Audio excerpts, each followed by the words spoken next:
नमस्ते, मेरा नाम है अज़ीज़ा नीलूफ़र निशा और मेरा प्रोग्राम है BAGCED।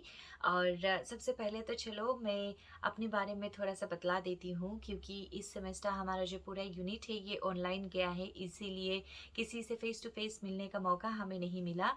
पर मैं ग्रुप में 2 लोगों को ज़रूर जानती हूँ और उसके अलावा किसी को नहीं जानती। तो मैं ओरिजिनली सिंगाटोका की रहने वाली हूँ और इसी के साथ-साथ मैं यहाँ पर सुबह में फ़िलहाल हूँ और यहाँ पर मैं यूनिवर्सिटी में अपना पढ़ाई जो है ये कंप्लीट कर रही हूँ। और इसी के साथ-साथ मैं फिजियन ब्रॉडकास्टिंग कॉर्पोरेशन में रेडियो मिर्ची के नीचे एज़ अ प्रोड्यूसर और प्रेज़ेंटर काम कर रही हूँ। तो हमारा काम जो है ये बहुत ही इंटरेस्टिंग है, क्योंकि हमें काफ़ी लोगों से मुलाकात करने का मौका मिलता है, काफ़ी लोगों के बारे में जानने का मौका मिलता है, काफ़ी कुछ नया एक्सप्लोर करने का मौका जो है ये मिलता है। और काम पे भी काफ़ी ऐसी चीज़ें हैं, पहले तो हम शुद्ध हिंदी में काम पे बात किया करते थे, पर अभी लास्ट ईयर से हम फ़िजी हिंदी हो गए हैं।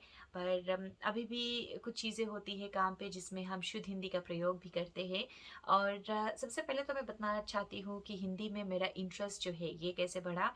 तो मैं जैसे कि सिंगाटोका की रहने वाली हूँ, तो वहाँ पर कोई मुस्लिम स्कूल नहीं है, इसीलिए मैं सिंगाटोका मेथोडिस्ट कॉलेज में पढ़ी हूँ क्लास 1 से लेके फ़ॉर्म 7 तक। तो वहाँ पे हिंदी एज़ अ ऑप्शन था और मैंने हिंदी किया। क्लास 1 से 4 तक तो मैंने काफ़ी स्ट्रगल किया है उसमें, क्योंकि मेरे जो डैड हैं इन्होंने अरबिक किया है, मेरी मॉम ने दरअसल फिजियन किया है और मेरे आजा फिजी में थे और वो थोड़ा बहुत हिंदी के बारे में जानते थे। उनसे मदद ले लेकर मैंने पढ़ी है। क्लास 4 से जाकर हिंदी में दरअसल मेरा इंटरेस्ट जो है ये और भी बढ़ने लगा और तब से मेरा एम था कि मैं एक टीचर बनूँ और मैं अपने बच्चों को हिंदी पढ़ाऊँ।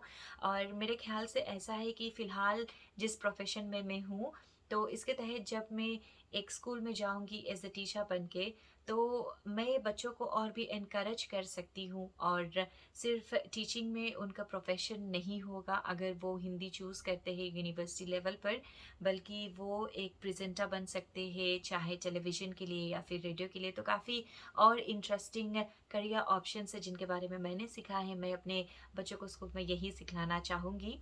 और HN 331 के तहत इस सेमेस्टर मैंने जो प्रोजेक्ट चूज़ किया है, ये दरअसल है फ़िजी मुस्लिम लीग पे। तो चलो अपने प्रोजेक्ट से मैं ही शुरुआत करती हूँ।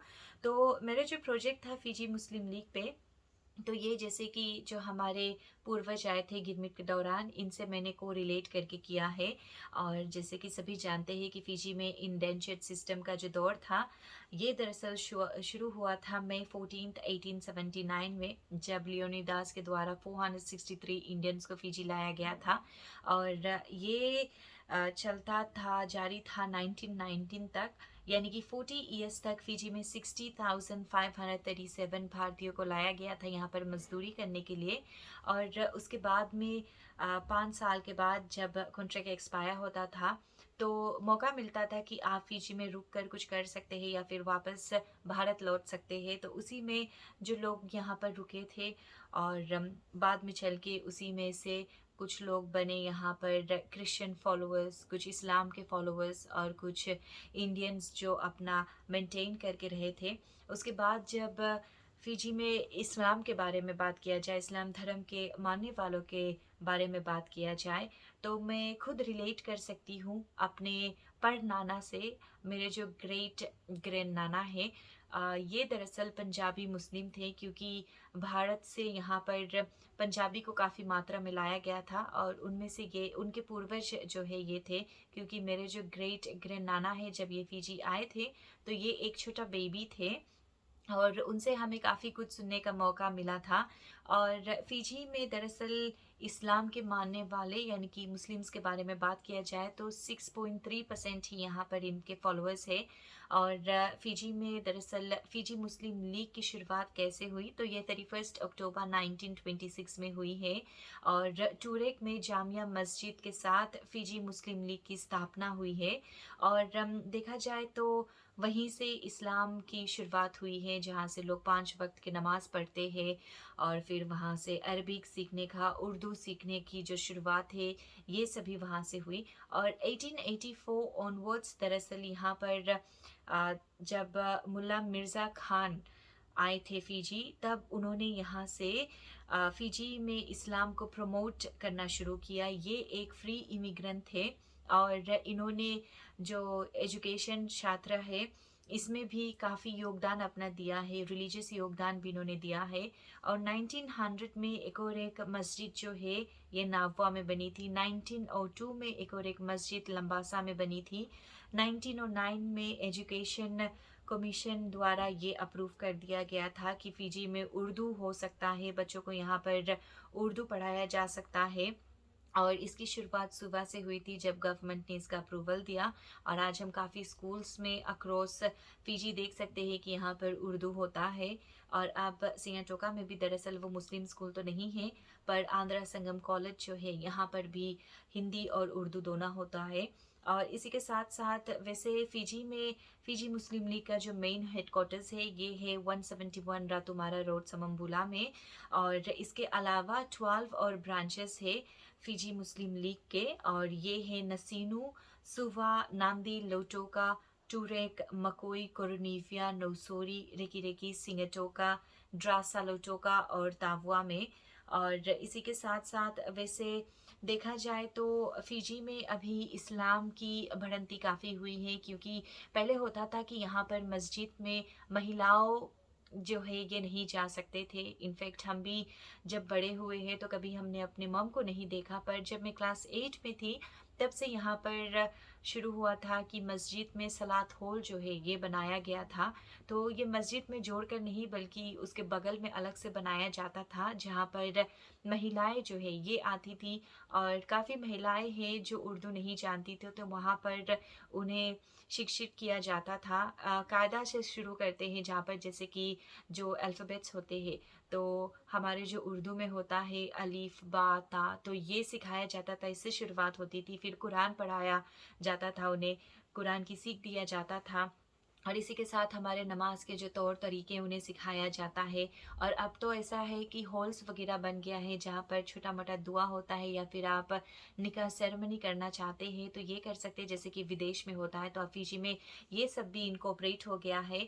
और सबसे बड़ी प्रोग्रेस अभी तक जो हुई है ये 2010 में हुई है, और इस्लामिक डेवलपमेंट बैंक द्वारा यूएस $470,000 का ग्रांट जो है ये यहाँ पर दिया गया था।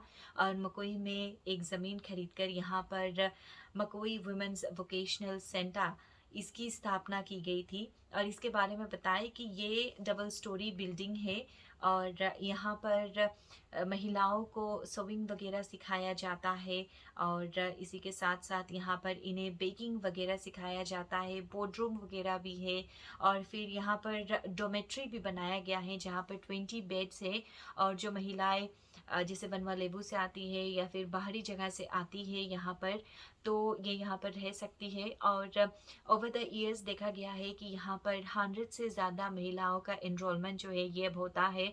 और उसके तहत जिन महिलाओं के जो पति अब ये नहीं है, जिनके बच्चे नहीं हैं, या फिर जो स्ट्रगल कर रही है, खुद अपने घर का खर्चा चला रही है, इसके तहत ये इसमें इनरोल होकर काफ़ी कुछ कर सकती है। इसके बारे में वैसे मुझे खुद मेरी कज़न सिस्टर ने बताया है। तो उनका नाम इमराना है और वो दवी लेबू की रहने वाली है। तो उनके पति का लास्ट ईयर कैंसर से देहांत हो गया था, और उसने ये मकोई वोकेशनल सेंटर में अपना इनरोलमेंट लिया।